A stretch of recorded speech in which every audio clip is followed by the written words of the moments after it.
22nd. Yesterday was the 21st night of September to those who celebrate.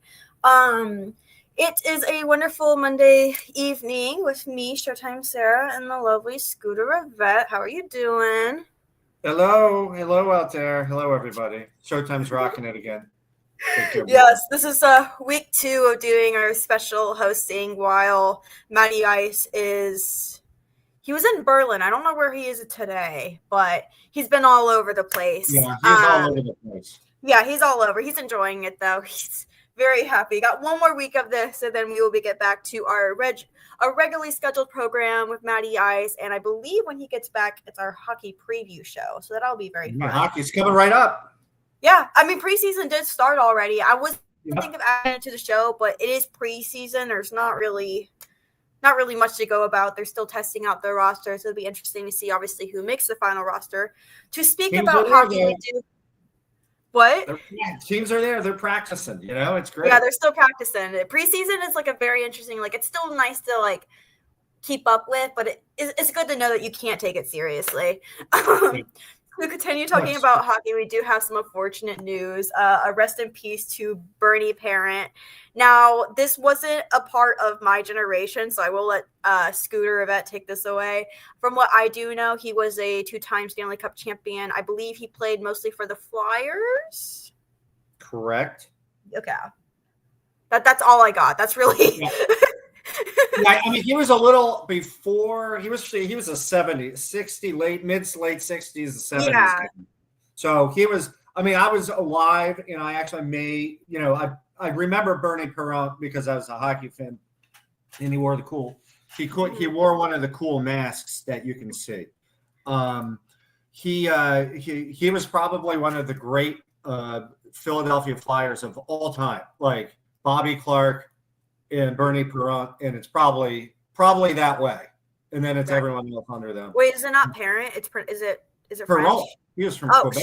Why was I thinking? Oh my god! And in fact, it's funny because it was always funny because he had a tough time learning English, and the guys on the team would make fun of him. So his first few years in the league, he didn't give interviews in English because he felt he would screw it up because he would always say the wrong thing. Right. And in fact, the goalie in slap shots somewhat based around him because of the way he's from Quebec. He can't really speak English too well, but Perrin, he is Jacques Plante, the great goalie, was his favorite goalie of all time, and he was traded to Toronto from Philadelphia in 1970, and he got to play with a 42-year-old Jacques Plante. And then he learned a lot from him, and he got traded back to Philly, which was interesting. And he wound up winning 2 Stanley Cups in a row. Those years he had 30, I think it was 30 in 2 years. He had 30 shutouts combined with the playoffs and regular season. So 2 of the greatest seasons ever for a goalie. And he's in the Hall of Fame. Some things that he is unfortunately known for was that he suffered a really bad eye injury in a Ranger game. He got a stick up into his eyes when he was wearing one of those like Mike Myers kind of mask kind of thing. Yeah. And Michael Myers. That was a James Kirk mask, by the way. I'm thinking of Friday the 13th. Jason Voorhees. We should know this by now. But he was wearing one of those creepy masks, but he got a stick into it. And he went to the hospital for 2 weeks. He was blinded. Oh. He couldn't see for 2 weeks. To the point where his left eye recovered, the other eye recovered, the other one did not. He had to retire from it. And that is when big time the NHL started, the goalies started going to more of the helmet and the okay.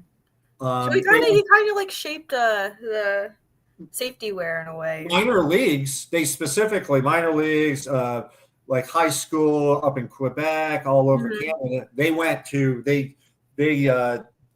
they discontinued all of the Freddie or the Jason Voorhees masks. Oh, okay. So down there, you had to use a regular, what we see today. Right. Yeah. Actually, they were even a little weirder back then, but yeah, it was because they had that injury. And then he wound up like he was a great, like he helped train the goalies, Pelle Lindbergh, and then Ron Hextall. He was their trainers in Philly, and they became great goaltenders. Pelle unfortunately died early in his life, but Ron Hextall, he became a great player. Then after he kind of got an alcohol problem and he recovered, but he hasn't drinking in 20 years, but he did have a car accident a few years ago that kind of really hurt. And since then, he made it to 80, and God rest his soul. And the Flyer fans around here, they're feeling it today. So. Oh yeah, it's super, super sad. Anthony joins in the chat. He says, hello, Anthony. Hope you're doing good. Oh, he got another. He got another one right here for us. He knew. Wasn't he a major part of developing the young goalies that came after him for the Canadian national team, Scooter and Sarah? We were just talking about that, I believe. Yeah. Yes, but specifically Philadelphia, but yeah, up in Canada too, he helped develop young goalies. In Quebec, you would start getting. You're looking at Patrick Waugh and Martin Brodeur. You have all these great goaltenders from there that came through that Bernie Perron was a part of in some way or another. All right, so let's keep talking. Let's keep talking hockey because some of the stuff is heating up a little bit as the season does get closer. I will start more with just talking about some alternate jerseys that came up. The Oilers have released theirs. I believe Detroit has released theirs. I've seen the Oilers. I do not like it. I don't know if you've seen it, but it's not great. I could probably maybe find a picture of it real quick if I had extra time, but it's not great. Let's see here. Okay. Anthony has another question real quick. We'll get into that. Is there a young goalie that you feel plays like Bernie? No one does. He was a stand-up goalie. So now you see butterflies. There's no goalie that's going to be like him. The last few ones we've seen would be like Mike Liut, and he was the best goalie of the 1980s with the Hartford Whalers and the St. Louis Blues. So our boy Chip Wilson too. But you don't have stand-up goalies anymore like that. No. Does that count as a ticker? I think it does. Oh, absolutely, 100%. Okay, all right. Well, we'll put it in there. We'll put it in there. All right. No one does play like that anymore. And back then, they all played like that. They all were stand-up. So. Anthony asked, "How about?" I think he's trying to say about Bobrovsky. Like you could look at domination. I mean, Bobrovsky is kind of a big guy, but I mean, he's more of a butterfly style. He's not. I mean, he stands up because he's tall, but right. He gets down. I mean, then you had those weird ones that would kind of fly around. God. Why am I coming up with the name from the Dominic Hasek? Now that guy was like a combination of stand up, butterfly, and all around. He was hyperactive. The nominator. Yep. Good old Czech Republic. Going back into the jerseys, the Oilers. No, not. I don't like it. So what's funny about the Oilers? Did you see that the New Jersey Devils, they're just retiring their third jersey because it looks just like the Oilers one, except it just says jersey on it. Oh gosh. Yeah, and they're like, "Oh, we're retiring it," so it's funny. Like maybe the Oilers should retire. I don't know. It seems very interesting for sure. Oh, I got one more comment here. We are really pulling it off today.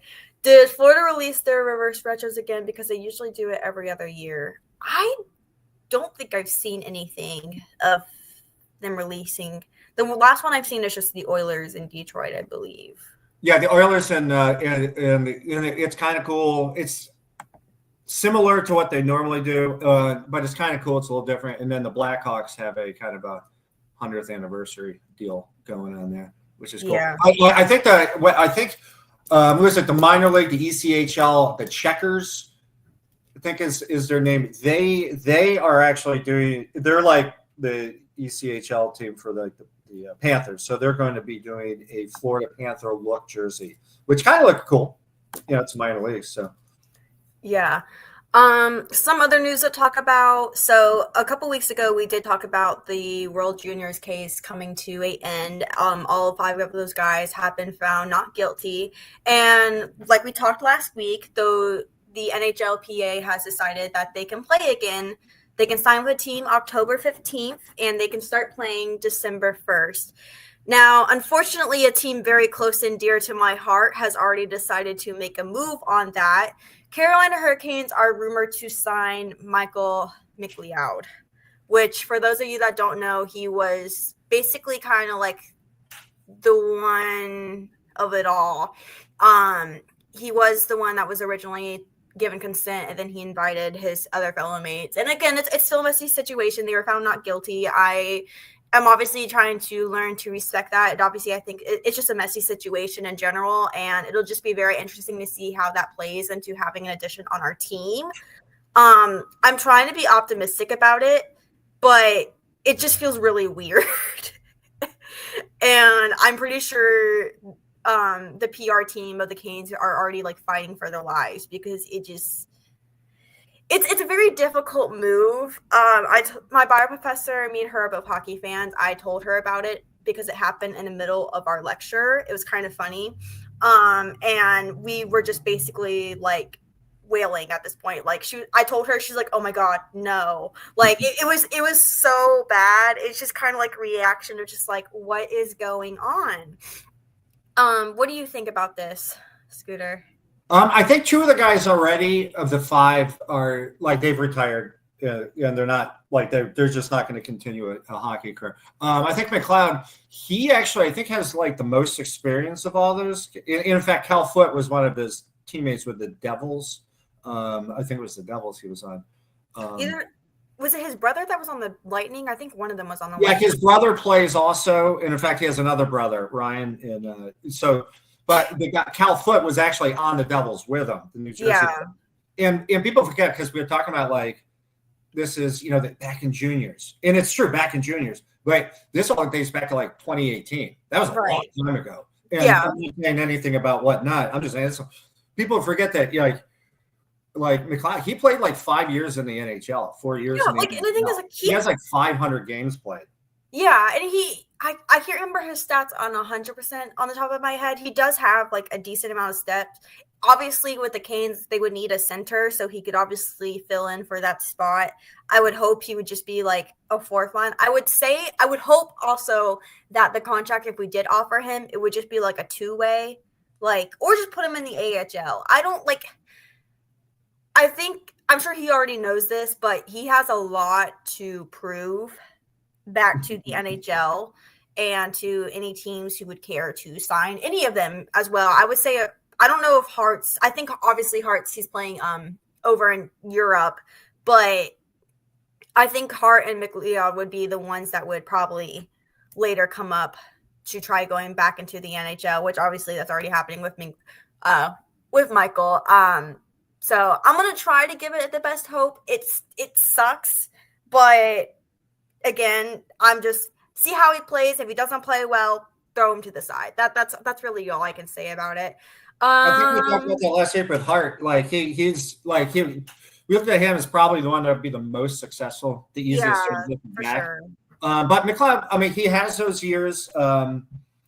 He hasn't. It's not like he has a lot of. He would be like a 3rd, 4th line center because he doesn't have a lot of. I think. He played for his last game in the NHL. His last year as in the NHL, only played 45 games because I think that's when this was all sort of going on. And he had like 11 goals, something like that. So he was on pace to get like 20, and that would have been his best season. That was by far going to be his best season. I mean, you get 20, 30 is always possible. So he actually could be more than.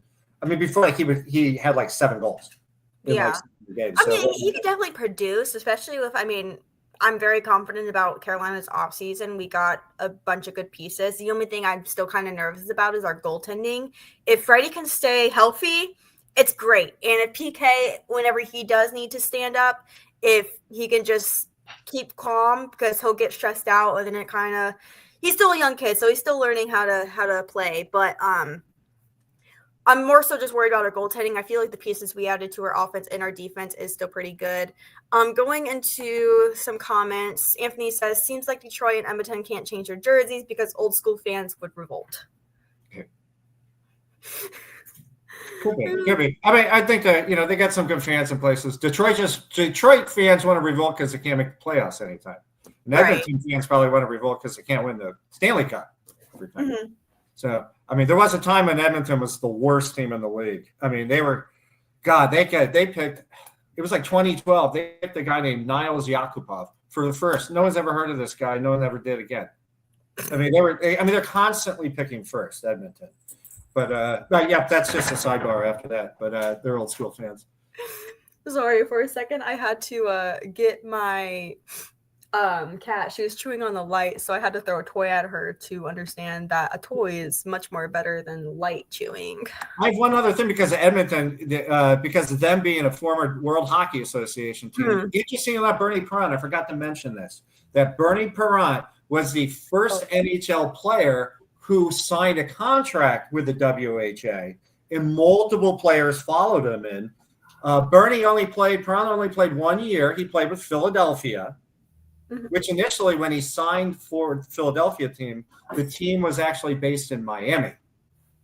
But they never played one game there because they couldn't get it figured out, and they had a place to play in Philadelphia. So he actually went from the Flyers to Philadelphia to the Flyers. It's funny, but sorry. Right. You're good. Anthony also types here, I'm reading reports that my Panthers might trade Evan Rodriguez and go after Alexander Holtz. I have not seen that. The thing is, I see Rodriguez as a good pickup player. So where's Holtz on? I don't know where he's on, what team he's on.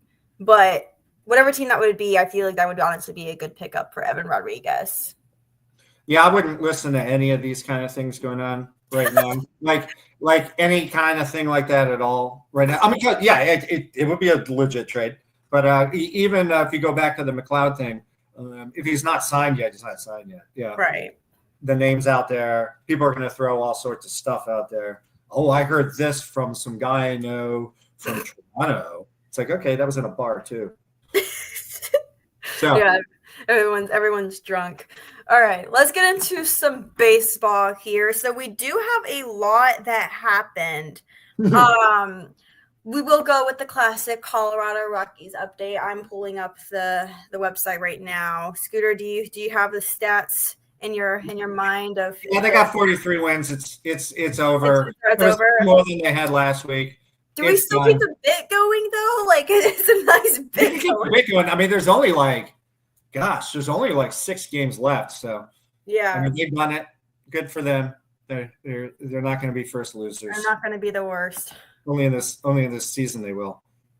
Yeah. But the Nats are trying their best to be the worst. It's close. You said the Nats? The Nats, yeah. Yeah, they have not had a great season from the start. I mean, I guess technically all of the bad teams really haven't. Let's see here. So obviously some news to go into. Well, looking at it now, it seems like, hold on, I actually might need to read. I just want to make sure. Some things have changed like we spoke about last week. Yeah, it has. On my thing, it shows that Seattle was ahead, but there was a point where Houston did get ahead. It seems like that's switched back up again, if I'm reading things correctly here. Now, even more interest. Well, yeah, Seattle is definitely in the lead in the West. Okay, cool. I didn't know my thing wasn't updating at all. Yeah, so they should be the safest team because they got 87, and the next up is 84. But Cleveland, I think they're 18-2 or something like that. The past 20 games, Cleveland. Yeah, at least they're in the playoffs right now. They're tied in the playoffs. They're in. Detroit, their last 10 is 1-9, and Cleveland is the they're first horrible. at 9-1. Yeah, Detroit's I think Matt did say. Now he trusted Detroit, but he did say that they could have some issues down the stretch.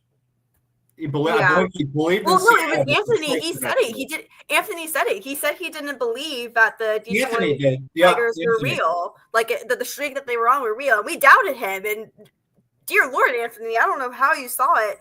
I I mean, maybe this is just Cleveland being classic Cleveland. We always find a way to get into the wild card spot. But don't you worry. We're going to find a way to lose to some sort of team like the Yankees. We're probably going to lose to the Yankees. I expected we're going to somehow – it could be impossible, and we still play the Yankees, and we'd lose. So Anthony does have a thing right here. With it, seeming the Mets have blown their third spot for the wild card in the NL, and the Marlins are only 5 games back. Can my Marlins make the playoffs?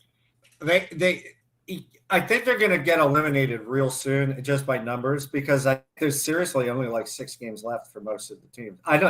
There's only like 2 games on the schedule tonight. Oh, really? Yeah. And Nats are playing, I know that, but it's like the Nats are playing, St. Louis playing, San Francisco, San Diego. There's only a few teams playing, but yeah, there's not many games left, so that would rely upon a lot. I mean, the Mets are doing their best to help you out. Yeah, so I don't know. It's definitely very interesting. I'm trying to look at here. I mean, the Mets are technically still 12 games back from the Phillies. It's just crazy and then you have Atlanta, who's 19 games behind that. So depending on, I think, just obviously how either team plays. Let's see. Let's look at the last 10 here. Mets are 4-6. Miami is 9-1, and then Atlanta is 8-2. So honestly, it seems like obviously Atlanta and Miami are playing better than New York. I would say if they're on that streak, it would be super close. But how many games do they have left? I don't know. Depends, I think, on that. Depending on how many games you guys have left. It's not a lot of games. I think you would have to win the rest of the games and basically New York lose the rest of the games for really anything to happen. Yeah, New York, Cincinnati would have to start losing games. Yeah. That's the fight right there. That's a great thing to wish for, but it's almost nearly impossible to happen. And just throw this out there, my dark horse, Arizona, they're now 1 game back of the playoffs. Oh, you're still in Arizona. What is their last 30? Hold on. I can only see their last 10. Let me see what their last 30 is. I don't know. Yeah, I'm not sure what their last 30 are, but I guarantee it's probably like 20-10. Let me see here. Maybe 17-13. My Wi-Fi is wanting to be slow, but I'll pull it up. We'll see what this is. I mean, look, I would love for the Marlins to make the playoffs. Call me crazy, but like I've kind of been always like somewhat of a fan of them since who was it that passed away in that accident years ago? Whenever like something tragic happened. Yeah, it was in the boating accident. The boating accident. Like ever since then, I always wish for something good to happen in the team. Like when Johnny Gaudreau passed away, I was like, something good's got to happen. And then Columbus made the play. They almost made the play. I can't remember. Oh my gosh, it's so hard. Let's see. Although I can say this, I saw old Charlie Huff. I saw their first game ever on TV, of course. But I saw old Charlie Huff with his knuckleball get out there and get a win for them at the Joe Robbie Stadium. Let's see here.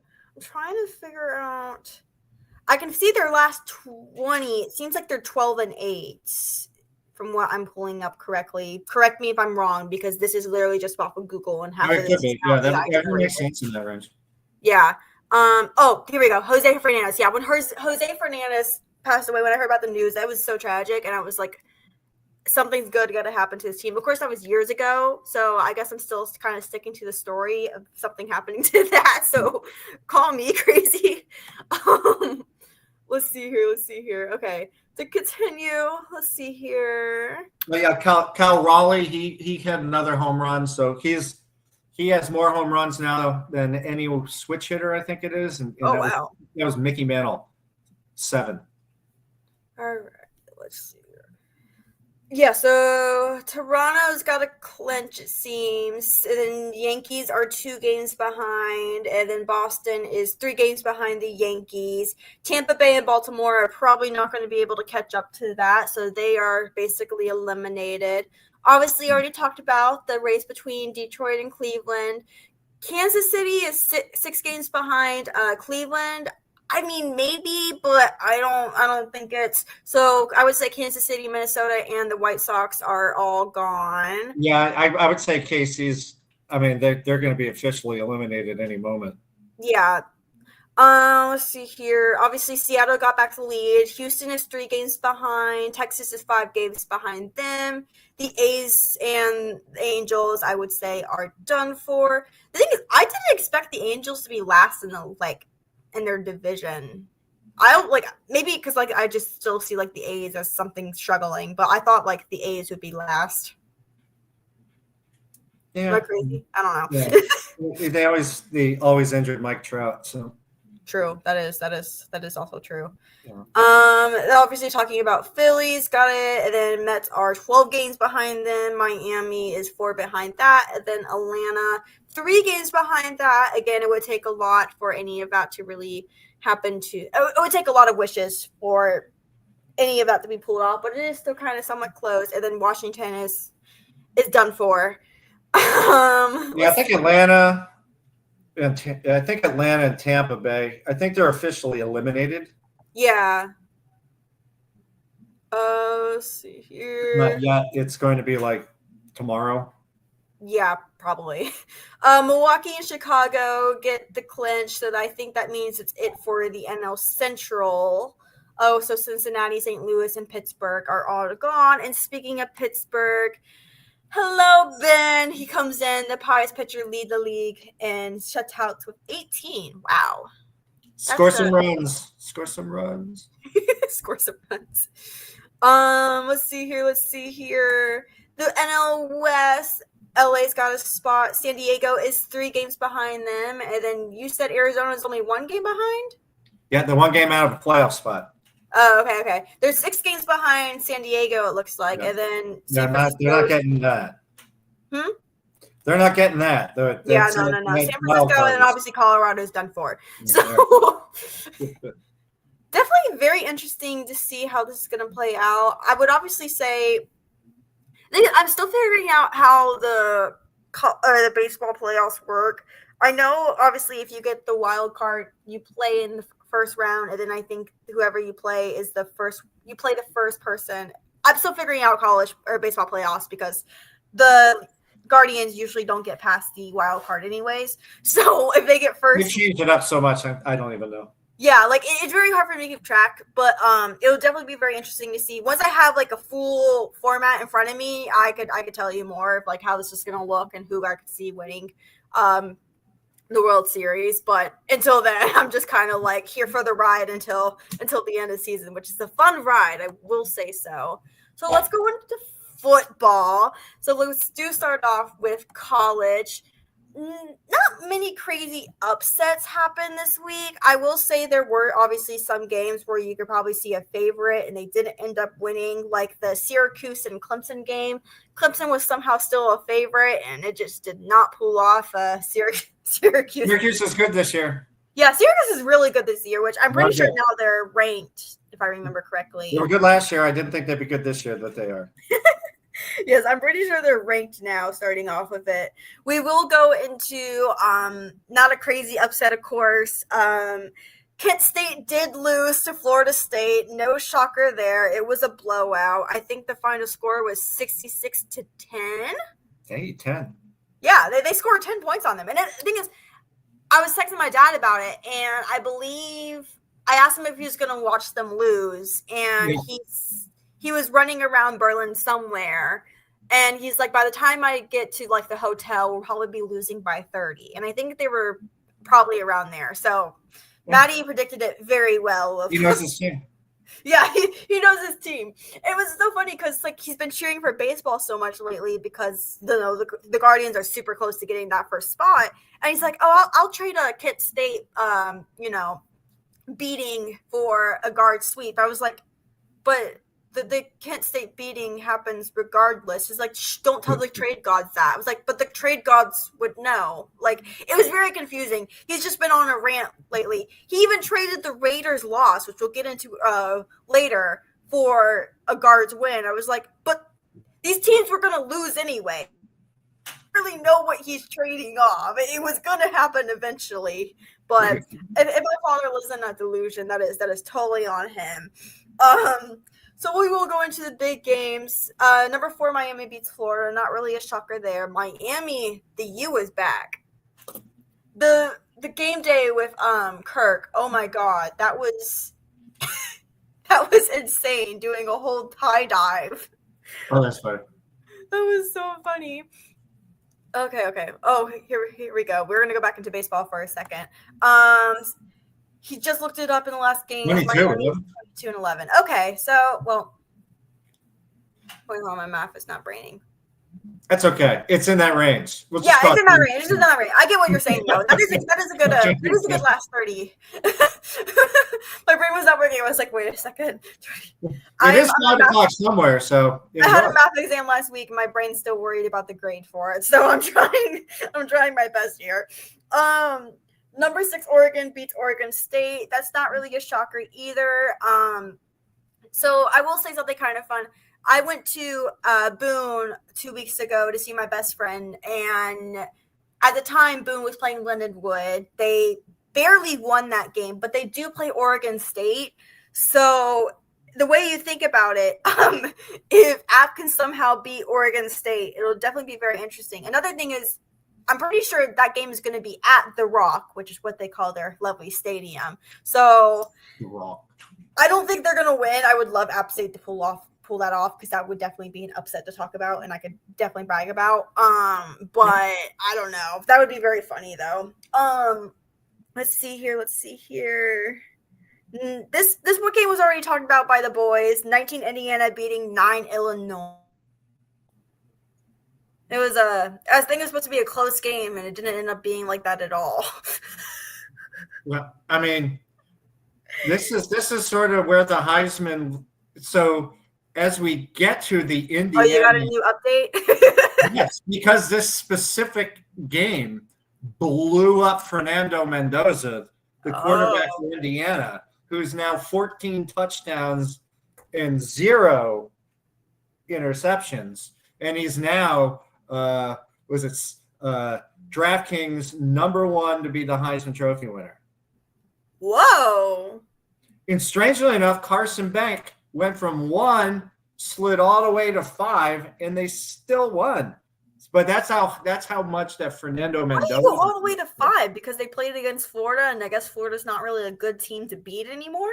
Yeah, well, I think Fernando with his 14 touchdowns, I don't. That might not. Yeah, that would definitely probably do it. But I leave Carson Beck going down to like 2 or 3. But that's crazy. Yep. He'll probably get back up there. Like all takes. Yeah, for sure. I don't to lose once, and him go like 3 interception game. That'll knock him out. I don't know if I put it in the week 5 review. I'll definitely pull. They might be on bye week, to be honest. I don't even know if I saw them in the week 5. Let's see here. 11 Oklahoma beats 22 Auburn. In Oklahoma's quarterback John Mateer, he is the second one on the list. There we go. This works out perfectly. He was actually number 2 last week too, so he hasn't changed, which probably puts him an odds-on favorite to win. Who else has changed? Has there anybody else in a change? No, Dante Moore from Oregon and Jeremiah Smith from Ohio State are also on it. Oh, there's your Ohio State. We were talking about that last week. Fernando's Hideaway. Yeah. For all you Billy Crystal fans out there. Let's go into here. We go back into baseball. How the Brewers already clinched the best record overall in the majors. Are any of the AL teams close to them when they can pass them? Where were they? Where were they? So they got 95 wins. I mean, Philly has 92. They can still take them. I don't think anyone else except Philly can get them. Yeah, probably Philly would be the other one. I mean, Toronto's got 90. Yeah, they're not. But I don't know if they have 5 games left in the season. Like Milwaukee has to blow 6 in a row. Yeah, that's saying a lot. So I would say it's between Philly and Milwaukee, which that's also an interesting race to look at right now. Oh, here we go. When Nick Saban says this, I believe it. He himself said Miami is the best overall team in college football. I mean, he could be correct because for Carson Beck to fall 1-5, I mean, that means that they have a team around. I think I would have to see like a Miami Ohio State game to really see, Miami would like to see that because they could be like we beat the runner-ups, and now we get the chance to beat the like champs. I would have to see that game, which I don't even do they play. No, I need to look at Ohio. I don't think Ohio State plays Miami, so they would.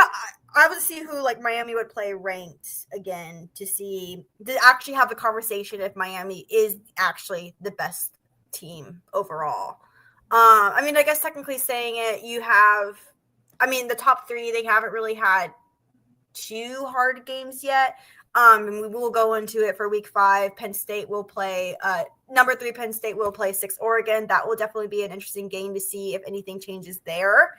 Let's see. Miami doesn't have Ohio State on their schedule. The next ranked team they face is FSU.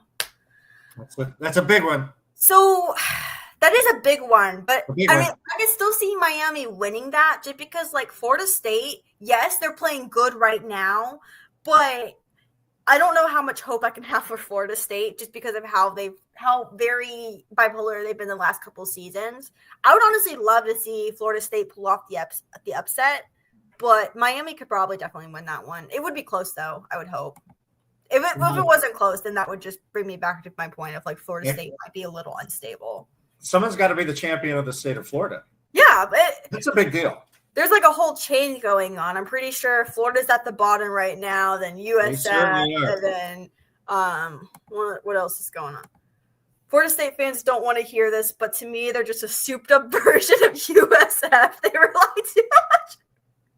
They rely too much on Casio. If you shut down Carolina, who else on the offense beats you? So, don't show this to Paul, okay? Hopefully Paul doesn't watch this because I think you would get a strongly worded email from him.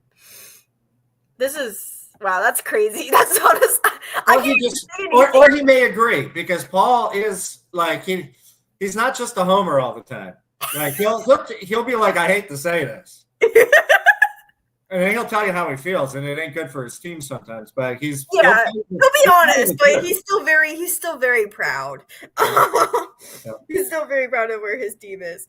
Let's see here. What other games do we have going on? We also had 17 Texas Tech beat 16 Utah. I thought this was something to mention because technically it is an upset, even though it was by 1.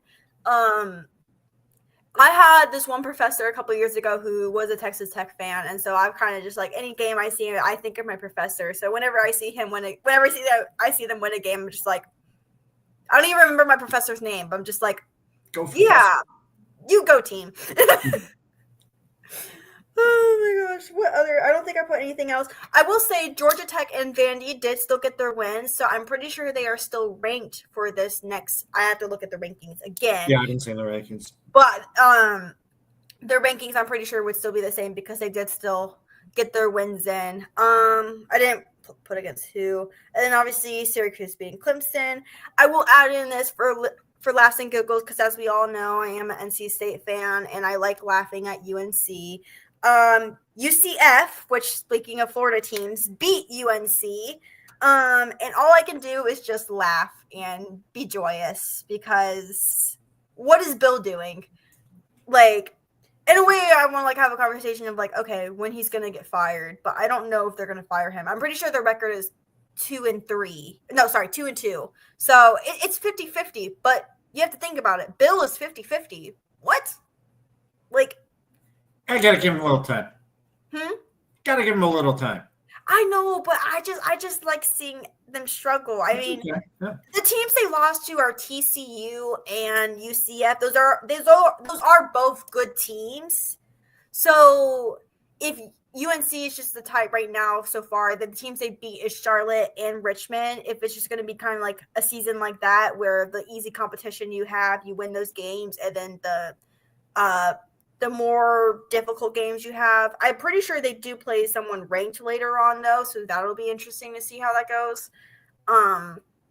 And obviously, if they lose against the ranked team, then I think it obviously shows a little bit more concern of what exactly is being shown.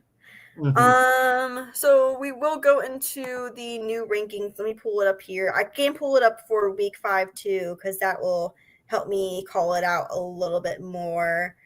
I believe I already have it pulled up. So Yes. So Ohio State stays number 1.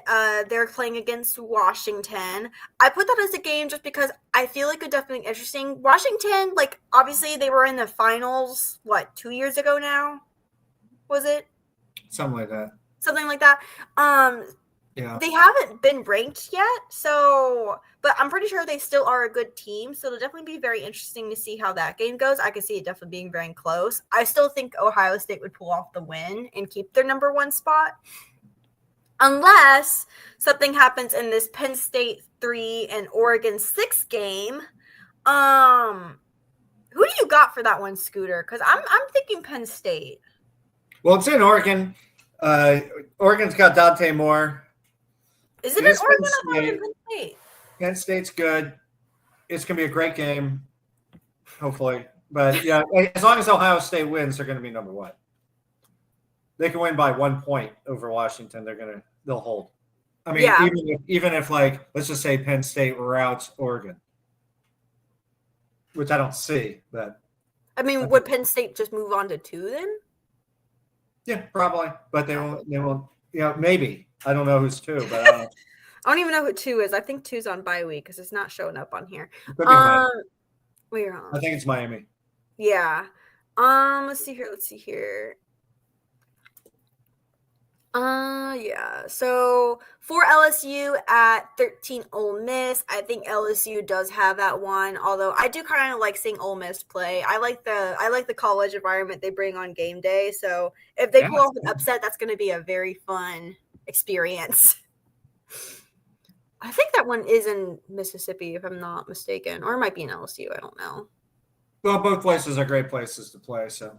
Oh yeah, for sure. It's gonna be a great Southern game. This one's very interesting. 17 Alabama versus 5 Georgia. Well, Georgia should win. Georgia should win. They're at home, I think. They are at home. I like kind of seeing the downfall of Alabama. We all know that they are not really the team that they used to be a couple years ago.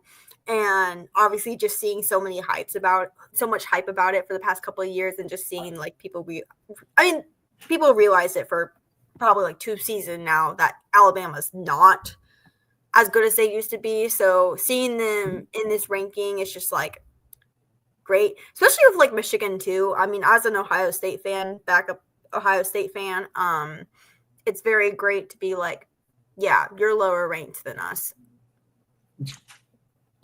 It's great. It feels great because we're winning the race right now. That is the Ohio State rival, so it is the Ohio State rival. So I mean, like, I'm not gonna say there's not the bias is already clearly there. They've been battling each other for 120 years. Yeah, like you can't just throw that away. So no. I'm gonna be petty about it. Let's see.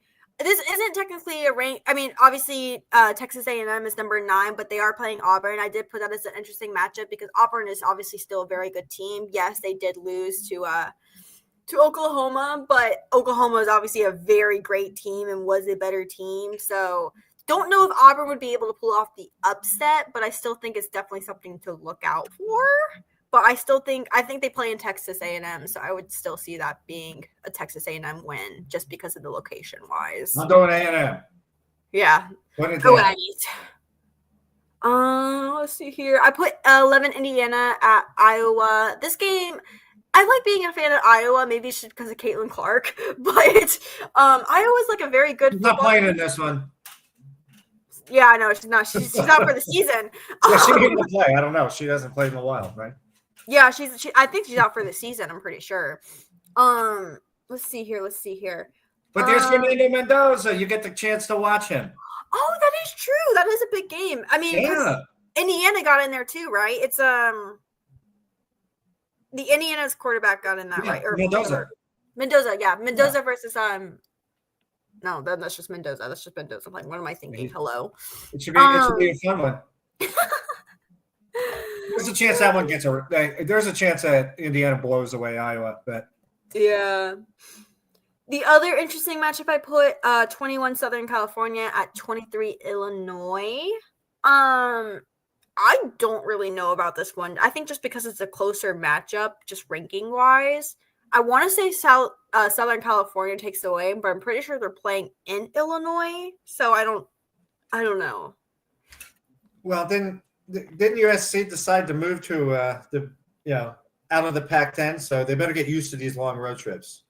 Yeah, seriously. Yeah. You didn't want to play like Oregon and stuff like that. I don't know. Well, they played Michigan State last week, and they obviously beat that or won that. But not really sure. Obviously, this is going into college. I don't know why I'm putting up new rankings, but this is obviously college week. If I were you, I can probably pull up the rankings real quick to see who is on off season because it seems like Miami's number 2. They're on a bye week. Let's see who else is up here. Florida State is number 8. They do play, but they're playing Virginia, I'm pretty sure. So I didn't put that up as a game because that's probably a game they're going to win. Let's see here. Number 10 is Texas. I don't think they're playing this week. 12, Texas Tech is not playing this week. Who else is up here? Tennessee's at 15. I can't remember who they were playing, but this is interesting. I don't know if anybody was interested in this last week, but BYU and the ECU game, a bunch of Mormons versus one of the most intense party schools. BYU won that game, and they got into number 25 ranking. They weren't hungover. They were. They did. So definitely a very interesting game. Also, speaking of, UNC, TCU is finally ranked. They are 24. I believe they beat SMU. If I'm correct. Yeah, I think you're right. Yeah. Yeah, they beat SMU, so they are now ranked at number 24. Everything else kind of like really stays the same. Georgia Tech and Vanderbilt are still in the rankings. There's not the only newcomers are really TCU and BYU, which is very funny just to see because BYU again beat ECU, which ECU they're doing good this year, but they're still playing smaller teams. It's not like a NC State or anything in North Carolina. It's just like obviously it's still a big school, but it's not a huge football school yet. But it's still got good football. But you get what I mean. You get what I mean. So let's go into the other type of football, NFL. We have a lot to talk about. Oh my God, what am I going on here? You watch that. Watch that language. I don't even know. My language is all over the place. I've been yapping all day. So you had the Bills and the Marlins. The Dolphins. Yeah, that game. Yes. Thursday night football. I don't think anybody really expected Miami to win this. And if you did, I think it was just like because maybe you're in denial as a Dolphins fan. Sorry, Anthony. But he's not in denial. He's not in denial. I think he knows. He's very self-aware. It was kind of close at first because from what I did see, I'm pretty sure they were tied at one point. Yeah. But then it wasn't as bad as it could have been. Yeah, it really wasn't. They only lost by 10. Which in terms, it was because of a few, bad interception here. Yeah, which is totally they were in the game. Speaking of bad interceptions and just bad play overall, we'll talk about some surprising games. The Browns beat the Packers. That they did. A game that easily should have brought the Packers 3-0. The Packers are looking good this year. Yeah, everybody. I mean, I will say some Packers fans were getting a little too much with it, being like, "Packers get a Super Bowl. Packers get a Super Bowl." Just like, whoa! And then they lost to the Browns. And I don't know if you've seen the recap of the last, the fourth quarter. It was bad. It was bad. Go Browns. Go. I can't say that. University of Delaware's on Joe Flacco. My dad will tell you all the time. Browns fans are miserable. Yeah, their rookie running back, one of the 2 rookie running backs, the one that somehow isn't suspended for whatever, he had a great game. That's great to hear. I love that. Definitely not. He's like Turns the cat. He's dragging around all over the town. So bad. Really fast. No, so in the Browns Packer game, the Green Bay had a lead 13-0, which I didn't expect it to be that close of a game. I feel like the Packers should have ran away with it, and for some reason, the Browns defense was just crushing them. I believe the interception happened, and then it was field goal, and then it was like interception to field goal. No, they actually just got the field goal because the Packers defense did not work. The Packers defense did get up, like everybody got a bunch of flags, especially the Packers in that fourth quarter. It was basically a flag on the Packers all the time. And then, so it was field goal, so it was 13-3. And then I'm pretty sure when the Packers had the ball again, the Browns intercepted it, and then they got a touchdown. And then Green Bay tried to do a field goal, blocked it, which there is something in the water because there were several blocked field goals. It was a pretty crazy day yesterday, especially. Yes, there were several blocked field goals this week by the Jets, by the Browns, and there was one more, I think. The Eagles. Yeah, the Eagles. So crazy. And then, of course, the Browns end up getting the field goal, and they win the game. So just absolutely insane, by the way. Actually, I got the score backwards. It was 13-10. I was realizing when I'm looking through the score, I'm like, wait, no, that doesn't math out. So yeah, the final score was 13-10. Absolutely the big upset of the day. Yeah, I mean the Packers, they had Tucker Kraft, the tight end, who's really been great. Yeah, but he was not very healthy yesterday, and then they didn't get much to him. Musgrove, and then the third backup tight end is the guy who actually scored for them. Right.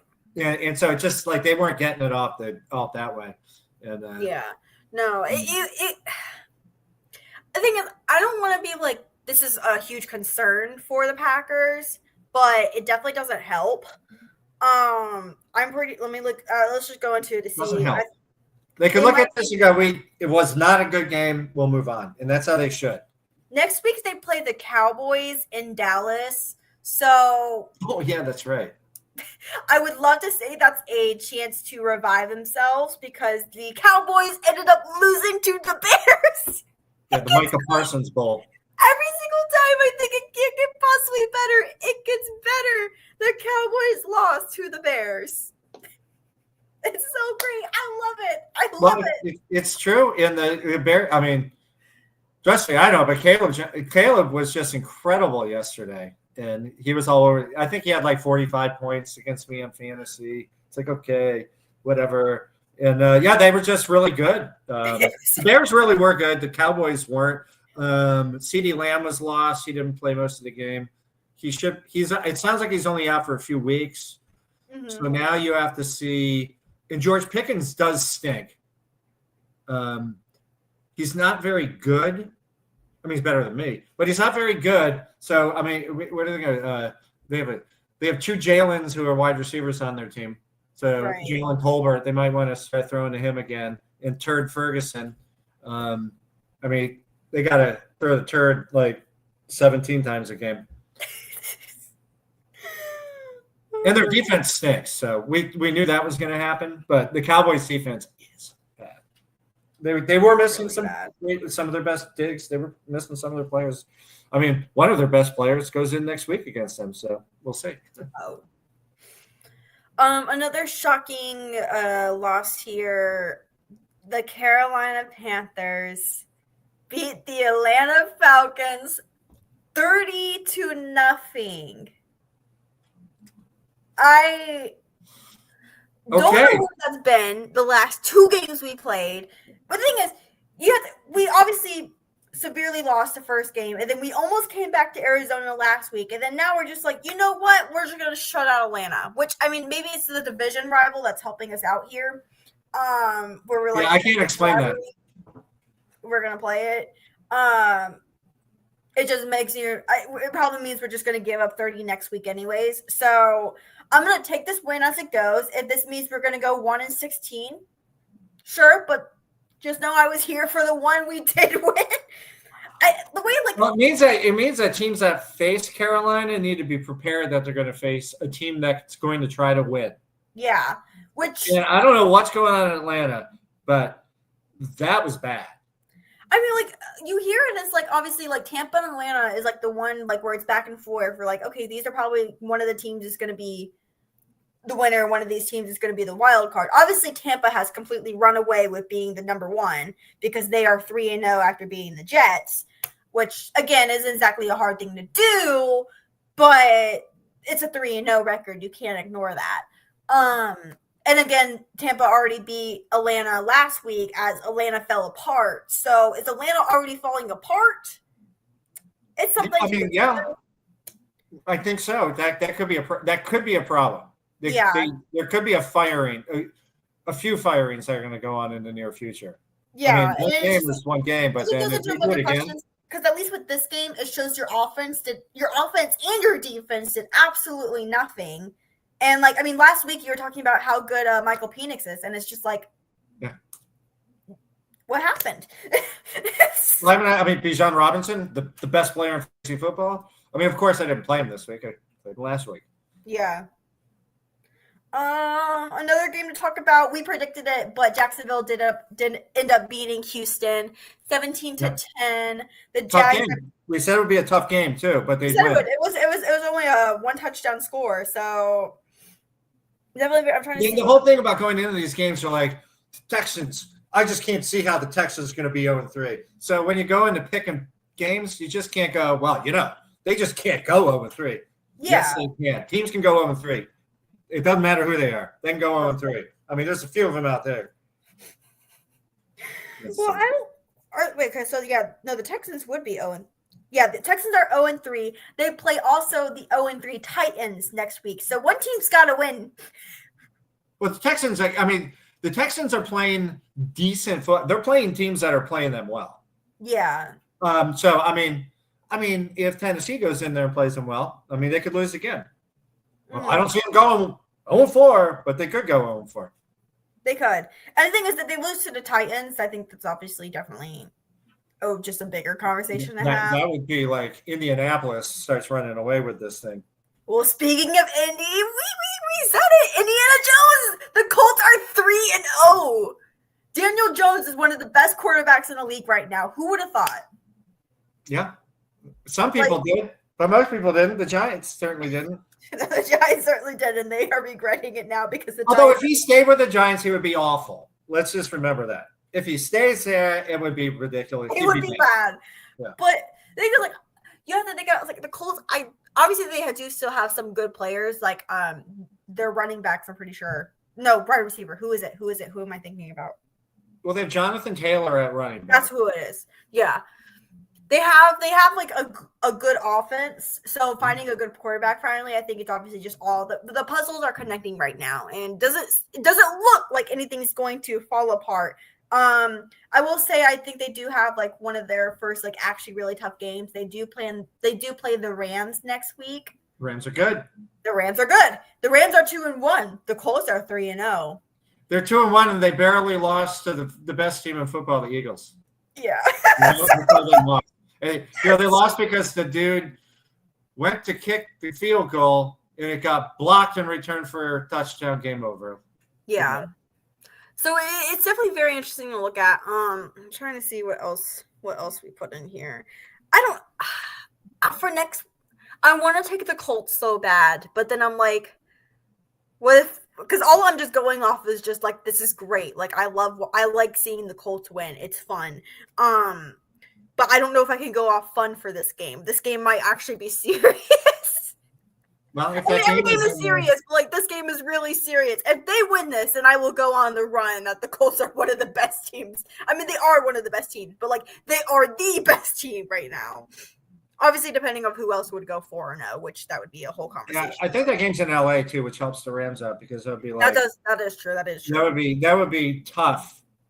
Now, if they were playing in Indianapolis, I'd be like, oh well, it's a dome. Yeah, but you're going from Philadelphia to LA to Indianapolis. Yeah. No, but it's in LA. So, but if it went to Indianapolis, I might pick the Colts. The game's going to be close. I would at least think so. At least I can predict that the game would be close. No, this could be the one game where the Colts finally go 3-1 because the Rams finally find their offense. Yeah, that is true. I guess we're doing both at the same time. It's kind of great. Obviously we talked about it. Philly did end up beating LA or the Rams. Washington Commanders did end up beating the Raiders. I kind of thought with Daniels being officially out that the Raiders would end up having that chance, and that did not occur. So, I wasn't worried with Jaden Daniels being out in this one. I figured Marcus Mariota will do just fine, and the team did just fine. I mean, they put up what they did, 40 points, something like that. Yeah, it was 41-24. Yeah, I mean, you're going to give up 24. Their defense isn't that great yet. So you're going to score 41. You're going to give up some points too. Yeah, the team that's supposed to have a good offense, except Alshon Gentry might want to start playing. Yeah, for the Raiders, our losses, they haven't been bad. It's been close. Obviously, this is probably one of the further ones that we've had, but it's 2 weeks ago wasn't too good too. So they're kind of looking. It's not looking good the past 2 weeks. Is the best. No, it hasn't. It's just I can still we still play good, but we're not better than the other team, and obviously that matters. I think it's safe to say now that just because they have Max Crosby on defense doesn't mean their defense is good, and that's kind of it's like Hutchinson with the Bengals. Really good defensive player. They're a horrible defensive team. And the Raiders aren't looking that great on defense, and that's the problem. Right. Offense, there's going to be slow. There's going to be games where you're not going to score. You're going to beat them. But their offense is okay. I was watching the Raiders. He'll be okay, I believe. But, I was watching the Raiders-Chargers game and just seeing the Raiders just slowly blow it away. I was like, yep, this is what I expected. Nothing less, nothing more. I guess the last games to kind of round up on is San Francisco beat Arizona. It was a super close game, 16-15. I kind of thought Arizona would win this one just because of how injured San Francisco is. And, of course, that gets worse because Nick Bosa is now out for the season. Yeah, he tore his ACL. Yeah, he's done.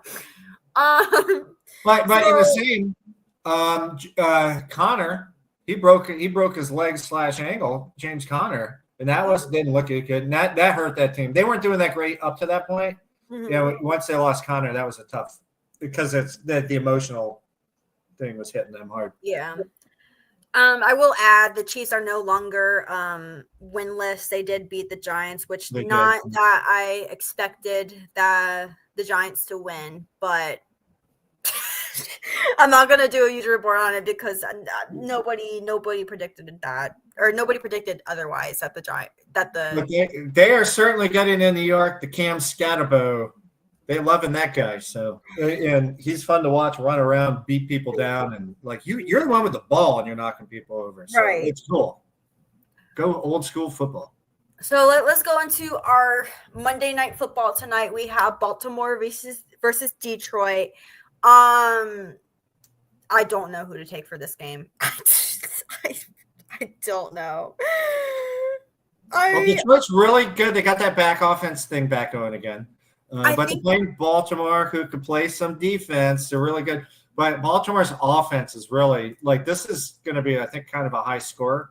Oh, yeah, for sure. I think I chose Baltimore just because they're at home. I want to see Detroit win this. I like Detroit more than Baltimore if I'm just going off of that. But I think Baltimore will probably – I think just because I saw the Lions lose to the Packers, I'm just kind of I don't know how I feel about them going against good teams right now. And Baltimore is a good team. So if the Lions win this, then I can start predicting them to win against good teams. But for right now, just give me the Ravens. Well, here's the thing, because the weather in Baltimore is similar to where I am, and the people in DC definitely know that. Right now. It's nice out. It's nice. It's going to be a beautiful evening. So dome, no dome, away. This is the kind of thing you got plenty of time for this game.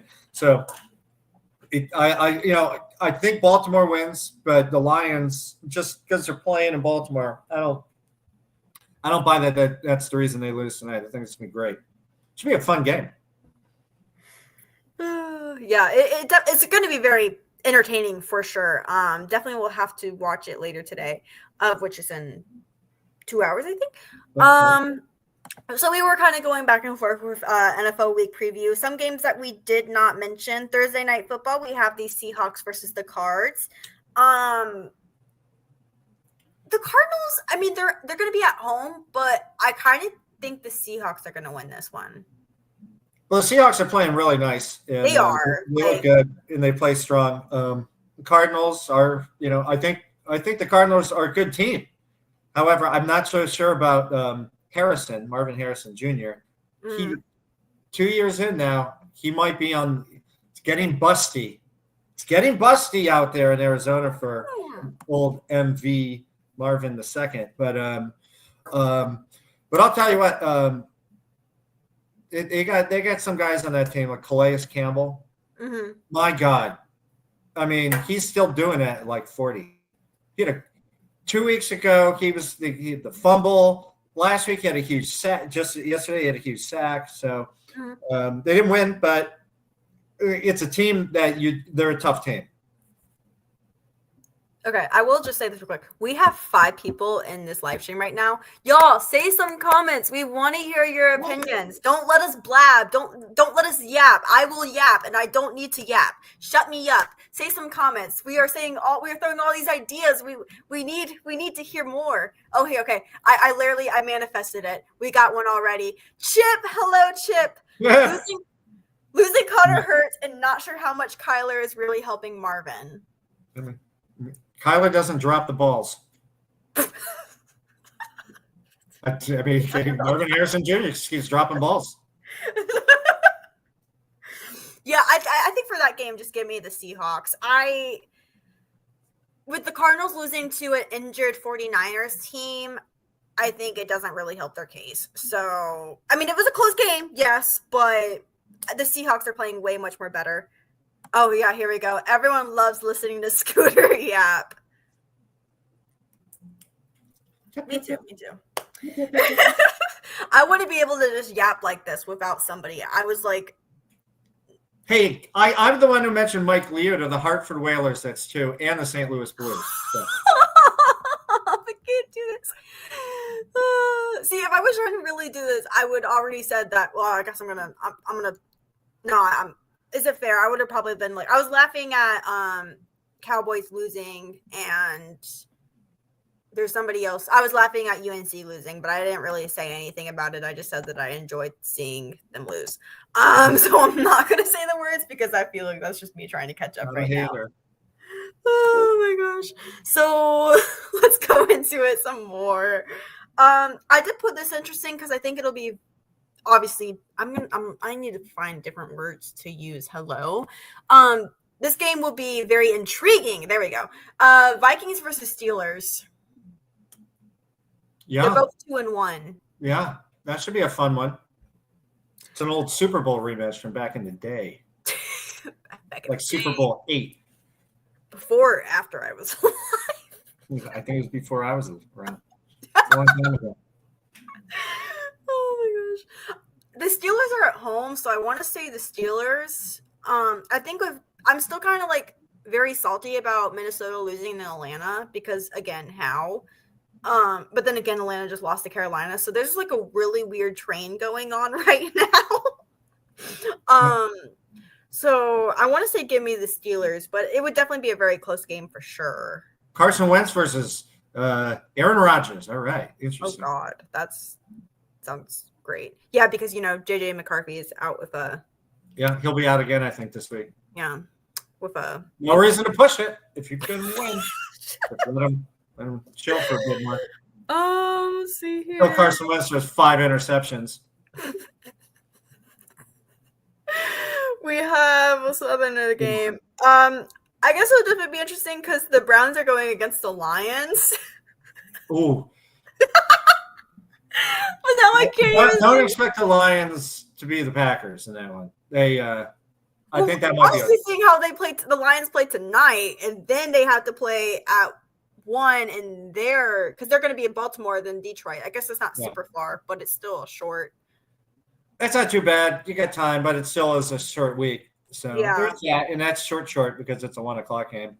But I want to say give me the Lions, but if the Browns are still on this high, which they probably might be, that they're invincible, God, it's going to be ugly. I'm not. If the Browns win this game again, I think I'm just gonna buy earplugs and just not hear anything for the rest of the season. It would be amazing if they did this. We got our first kind of trash bowl, the Titans versus the Texans. We kind of already talked about it. I would think the Texans get their first win in this. I would think that also. Yeah. Yeah, I can't really see the Texans going 0-4. It makes more sense for the Titans to do so. Let's see here. Oh, yeah, here we go. Browns will collapse after letdown from beating Green. Yeah. I would expect that to happen. Yeah. But that's the expectation. It's the expectation, but how high are the expectations after them beating Green Bay? Or after, obviously, beating Green Bay? Yeah. I think it's just obviously the fans are on a high right now. And like I said, Cleveland fans are annoying. But that's also probably more bias going in. Go man wipes. We love our man wipe Browns. That's the official sponsor. That's man wipes. Did you see that video where they're showcasing the man wipes on the river or on the lake? And the guy was doing video and he fell in the water. Google was it. This like a Super Bowl commercial? No, it was an actual. They were unveiling the man wipes for the Browns as their official sponsor, and the guy fell in Lake Erie. I swear to God. I didn't see that. We have our very interesting Eagles versus Buccaneers. They are both 3-0. Somebody's got to lose. Eagles have a chance to lose. Yeah, the Bucs are at home. They have home advantage. And phew. I don't know. Baker Mayfield's looking like an MVP this year so far. I don't know who I would take in that. Oh my gosh. You have to give more time to see how it goes. Yeah, I guess so. Because that's one of those that's a good game. It is a very good game. Is it a 1:00 game? 1:00, yeah. Stupid. Well, obviously, more 1:00 games are going on. We already talked about it. The Colts versus the Rams. This is probably where the Colts dynasty does kind of probably not collapse completely. Never. But they will probably experience their first loss and maybe realize that they are not invincible as much. It's okay to lose. So, this is an interesting game. Jaguars versus 49ers. Is that in Jacksonville? No, it's in San Francisco. They might be getting brought. 49ers, they're injured. Yeah, but they're not all totally injured. I think the 49ers might pull that one out. Sorry, Paul. Yeah, sorry. Sorry, Paul. Well, I guess he was happy with the Houston one last week, too. Ravens versus the Chiefs. I would put my money on the Ravens. But if they screw it up tonight, then Chiefs are at home, though. I'm okay with that. I'm okay with the Ravens going in there and winning. I mean, obviously, I would love the Ravens to win. Yeah, they could do it. They could. Honestly, I think you lose to everyone loses to the Chiefs. Seeing how tonight plays out, it would later develop. Yeah. Oh. Let's see here. The Bears versus the Raiders. The Raiders have to win the game. The Raiders have to win this. If they don't win this, I'm not going to show my face next week. I mean, they're just a better team. They have a better coach. They're at home, so hopefully they're at home. That helps. But oh my God, what? Yeah, well. Yeah, so and then Sunday Night Football is Packers versus Cowboys. The Packers should win this, and if not, that is obviously bigger concern because of what is going on. It's also a chance we get 70 points on the board too. That should be fun. That could be a fun game. Is this just a bot? Hold on. How do I? Hi, bot. I don't know how I can actually delete that. Oh, there we go. Delete. There we go. Beautiful. Weird. I don't think that's ever happened before. At least in this one. This isn't our streams. I don't think I realized in a Drivetime. At least Maddie Ice hasn't shown it. 3 sacks for Micah. There we go. Yeah, Probably those kind of games they do pull that stuff. That stuff does happen. It really does. I love it. I mean, it he may get 4, by the way. and like 2 of them will be in like consecutive plays. Okay, so this is a very interesting Monday night matchup. There's 2 of them. The first one, Jets versus the Dolphins, both 0-3. Well, I know which one I'm not watching. The Dolphins have to get their first win. I'm going for the Jets. Sorry. What? I'm going for the Jets. Why? They're there. At least against all. I don't care where that game's played. It's in Miami. I mean, okay, so they'll win by 20. No, I don't know. Wait, go win. It's the Go Jets. Jets, Jets. I don't see your vision. I feel like the Jets would get their first win. Or the Jets. Well, no, stop. You're freaking brainwashing me. The Dolphins. The Dolphins should get their first win. Yeah. Okay. I don't know. What? This is a terrible game. Not that I'm going to watch this. It's going to be like, oh, okay, this is it's kind of like the Titans and the Texans game of, okay, this is who's worse. Like the absolute worst possible because it would be 0-4. Oh my gosh, wow. I can't see. Maybe, I guess literally it's 50-50. Like, okay, sure, maybe the Jets could win. But I would feel like the Dolphins should win. Maybe it's just because I like the Dolphins a little bit more. But that's just that's just bias. The other Monday Night Football, Bengals versus the Broncos in Denver. Broncos. Oh, my God. Jake Browning. Boy, I told you last time. Like, I did say he threw 3 horrible interceptions. So I expect interceptions from him. And then because they lost to Minnesota, right? Since he lost to Minnesota, I'm pretty sure. Oh, yeah. He got killed. Yeah, they got killed. Yeah. I mean, Cincinnati looked absolutely ridiculous.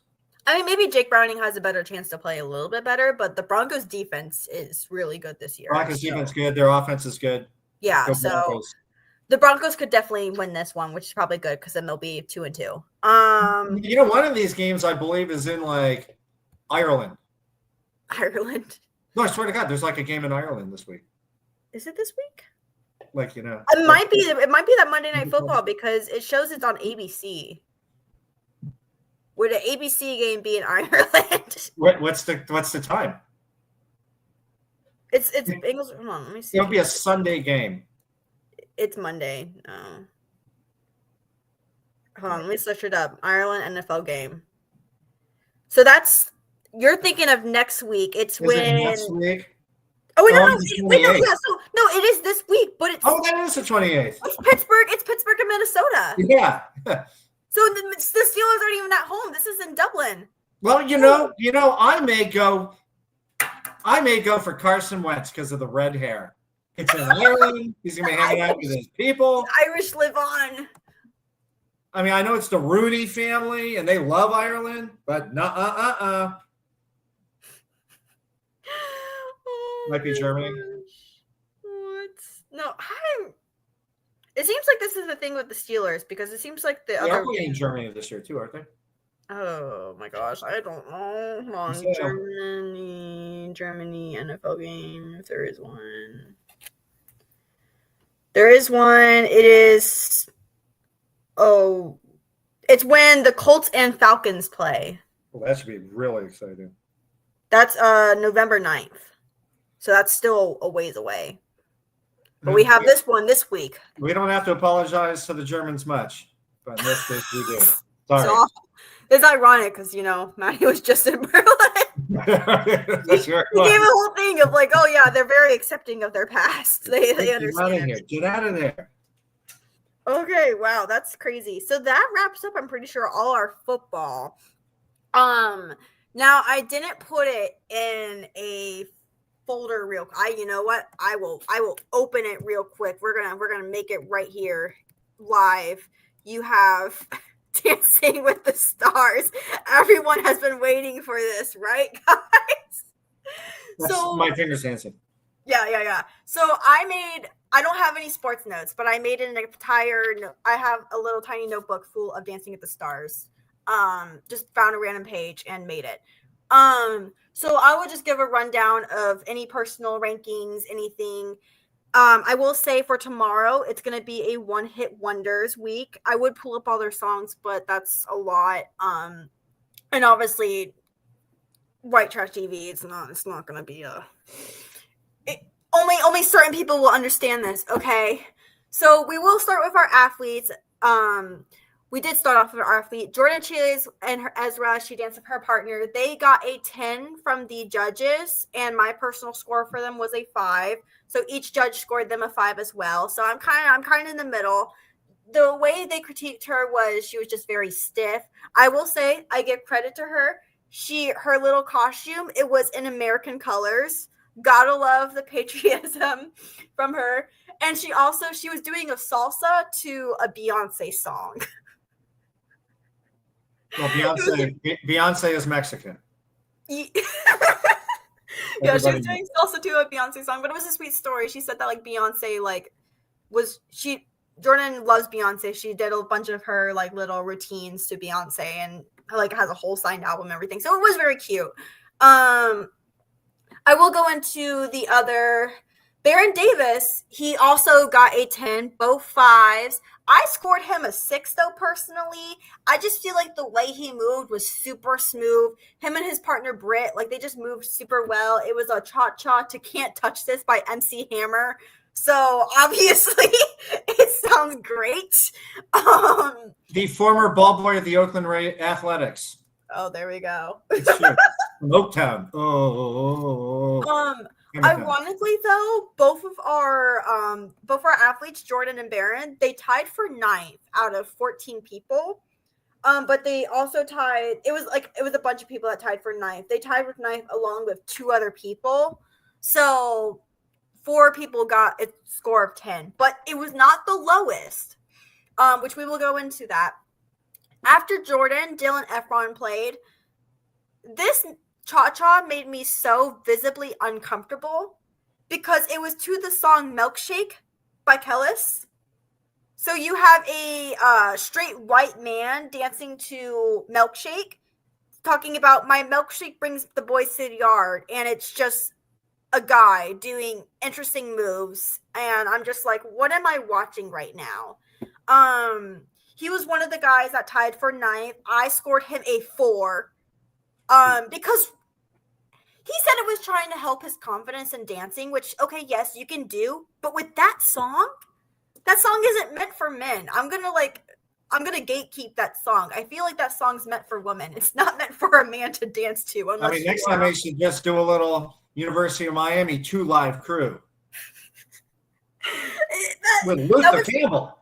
That was my least favorite dance and it was the second dance. So it went from Jordan to Dylan. I was like, yay, this is great. So what am I watching? Next up at that, we have Elaine Hendricks. She got a 12, 6 from both. I also scored her a 6. She danced to Woman by Kesha, which I thought was very nice. Because it highlights obviously feminism. Love it. Not much to really say. I will say I found out this interesting thing. She was actually in dancing for a bit. She started off her career as a dancer, but then she got hit by a car. And I'm pretty sure she literally almost died. So obviously it's great to see her get back into that.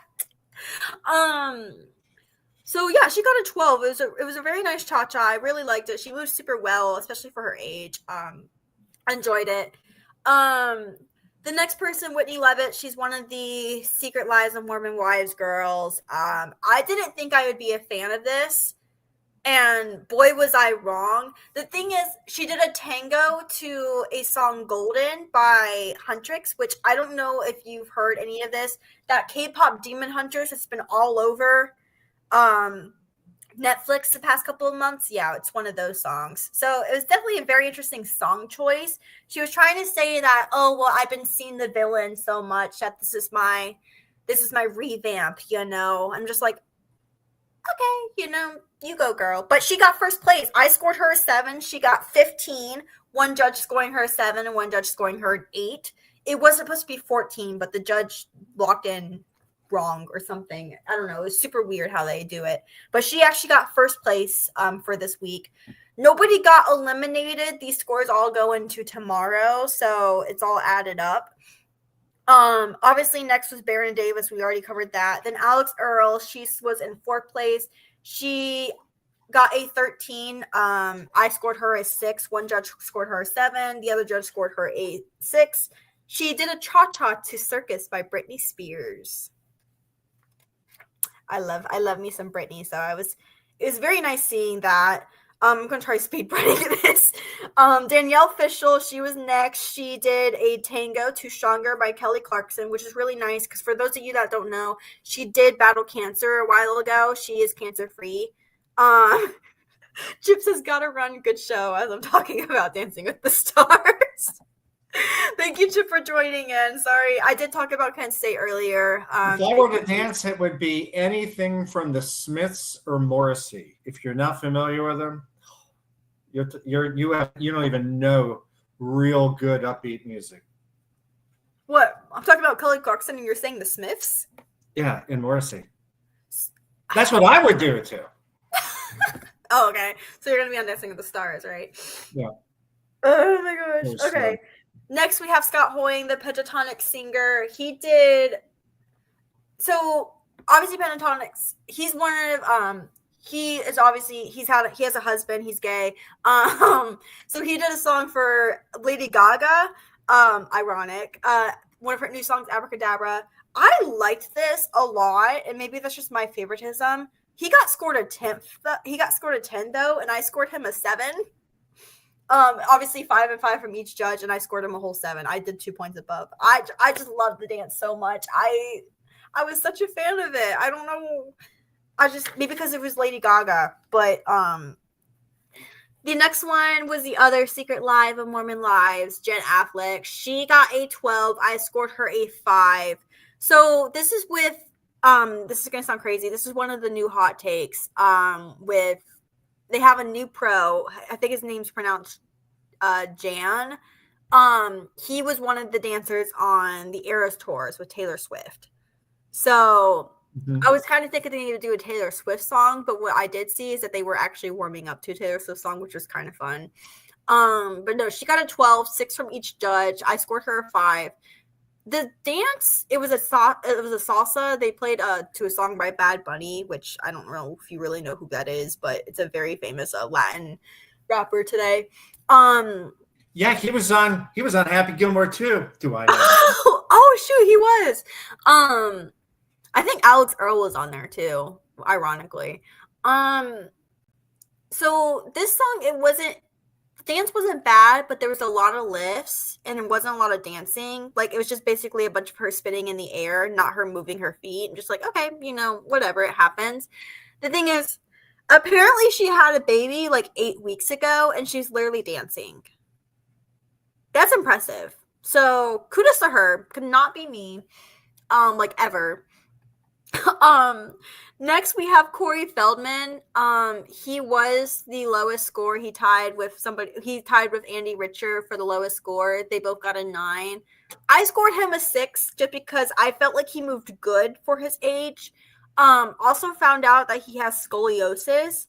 So dancing with scoliosis already just sounds actually terrible. So your posture is already going to be, not great.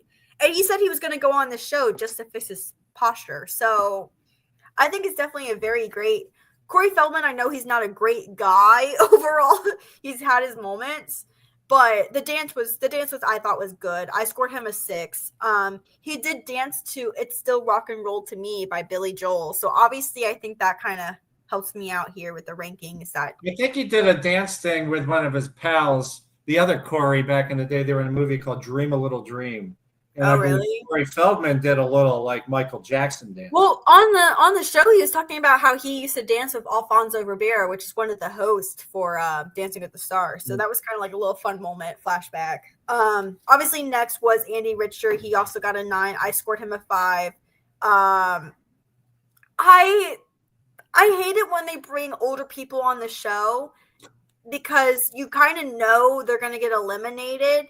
but they're so wholesome. Like Andy Richer is a very genuine and funny guy, and it's just like I'm just like, why do like I know what's coming and I just don't like it. Like you have to vote, obviously, but voting enough, it just depends on like who.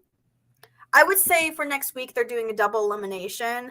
I would say either Andy or Corey is one of them, and then the other one would be Hilaria Baldwin, just because she doesn't get enough votes. She danced great, which I will get into it now. Well, Hilaria got third place. She was born in Spain. Yeah, well, so of course she can dance. Yeah. Well, she actually had a whole dancing career, which is, again, what a lot of people get mad about. She would dance with what you call, how do you say, a cucumber?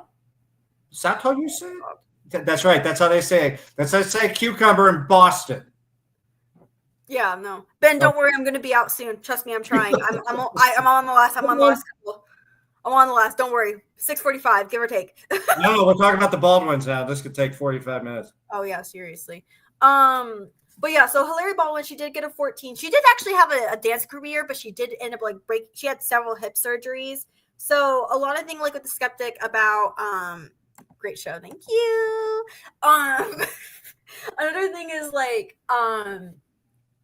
a lot of people get mad if you have dance history, which is okay some here, but she did actually have ballroom dance history, so of course she's going to dance good, and apparently she's from Spain, all this thing. Ironically, she danced to Let's Get Loud by Jennifer Lopez, so she's really embracing her Spanish heritage, right, Scooter? That's right, exactly. She is definitely Spanish. From Spain.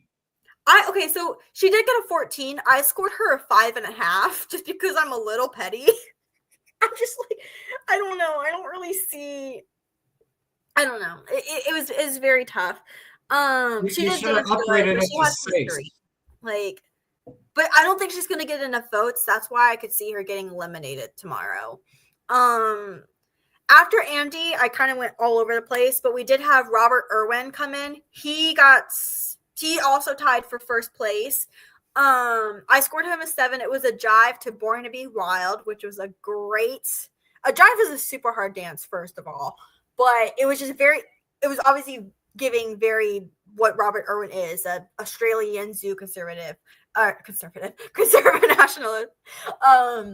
So it's just all this like little jungle theme. It was a very nice dance. Him and Whitney did great. Obviously probably one of the favorites to win the show overall. I know that sounds crazy to say, but you can kind of tell who's going to be the finalist just by their first scores. It kind of sucks though, because depending on who goes first, they usually get scored low just because it's the first dance of the night. And then after they see more, that's how they kind of get like higher. It kind of sucked because the judges were throwing out 8, and it's like, it's the first show. Like, it's the first dance of the, like, basically, obviously. So why are you giving out 8s? You have so much room to improve. Like, don't give out 8s. It's weird. The last one.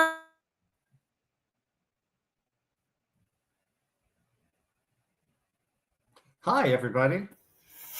Are we good? I think I went out for a second. My bad. We have. Okay. Are we good? Are we sticking? Oh, yeah. Okay. I don't know. My thing was buffering on my end. Sorry, guys. Last one I will talk about, the Fifth Harmony girl, Lauren. She got a 13. I scored her a 6.5, ironically. One judge scored her a 7, one judge scored her a 6. She did a tango to a Ariana Grande song. I loved it. I don't know how far she's gonna go, but she did dance well, I would say. I don't have any issues with her. Again, I think she danced fine. I just don't know vote-wise if she would make it far. My favorites going into the week would probably be number 1, Robert Irwin, then Whitney Levitt, unfortunately, I hate to say it. And then, oh my God, there was one more. Who else was it that I actually liked? I think it was honestly Lauren that I scored. Or Lauren and Scott, I think, were probably the highest ones I scored. Yeah, Whitney, Robert, and Scott all got a 7, and I scored Lauren a 6.5. So I guess those would be like my top 4, basically. So that is all my Dancing with the Stars recap. I'm sorry, guys. This will get shorter next week when there's less people to talk about. And it's obviously just something I kind of ramble about just because we both obviously have the athletes, but it is interesting to talk about the whole show in general. And hopefully you learn a little bit more about dance. I'm learning more about dance. Obviously don't know how to dance at all, but it's nice looking at people being like, yeah, I could do that. Not gonna. And obviously, if we ever get famous, I will be on Dancing with the Stars 100%. It'll be a dream if I ever did get famous with my career, or maybe even as like a podcast host. Like if this kicks off, this is my word now. I will be on Dancing with the Stars. Sign me up, because I want to try it out for real. I think that's it. Do we have anything else to talk about? I think everything is done with the sports. I think everything done is sports wise and dancing wise, guys. Sorry again. It's such a weird topic to talk about, but as you can see, it is something I enjoy, and it's my own little kick to the show while Matty Ice is out. If once he gets back, if he wants to delete that portion, it's fine. I will obviously still add my little comments here and there of who's still in the competition, but hopefully you guys do enjoy that section at least, because it is fun for me. Let's see. So later today at 7, we do have our Contenders and Pretenders with Coach Devon. Tuesday night flight. Tomorrow, Wednesday, passenger seat with Jack, who is still beating me in the pick'em. Jack, please let me have a chance. I think I'm only one game behind him, though. We'll see tonight, because I'm pretty sure tonight's going to be either tie it or get him like 2 games ahead of me. I can't remember who. I don't think I can see who he chose. But so we will see how it happens tonight. Jap. Thursday night is Showdown. No. Hello. Thursday night. There's a show Thursday night. That's all I can tell you. No show Friday, and then Saturday you have Saturday Night WrestleManiacs Showdown. That's what it is. Thursday night Throwdown. Saturday night Showdown. I'm getting it, guys. I swear. It's not as bad as it was last time where I was buffering. So please look for those guys. They are great at what they do. They love the show. They love you guys. We all love you guys. And thank you for showing us the support as per usual. As Mighty Ice always says, why am I blanking? As he always says, say I love you to your loved ones, care for them, talk to them. You never know what's guaranteed and what's not. And have a good weekend, however you must say. Goodbye. Have a good one.